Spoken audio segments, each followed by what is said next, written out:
Well, I think this needs a multifaceted answer, and it's not that clear-cut. Of course, we did have in Europe a very prominent promoter of the term and of the concept, which is Carlos Moedas, the European Research Commissioner.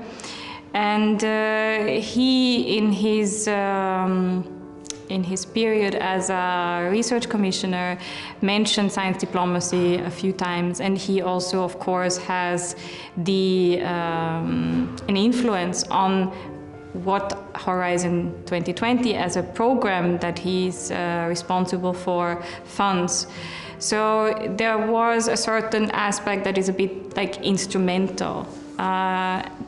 Instrument-driven from those people that had an authority about these instruments to fund and to channel money towards bringing science diplomacy higher and higher on the European agenda. Then I think there is a science-driven argument that we see in the science field, that there are these global challenges and there are these issues that science is dealing with that simply are not stopping at the borders, and that sometimes collaboration between the scientists gets more difficult, or in order to reach the desired impacts, the science just needs to collaborate, and this goes beyond the excellence objective. And here, science diplomacy shall help to address infectious diseases or the climate change discussion that is high on the European agenda, and thus kind of leads to also bringing science diplomacy higher on the European agenda.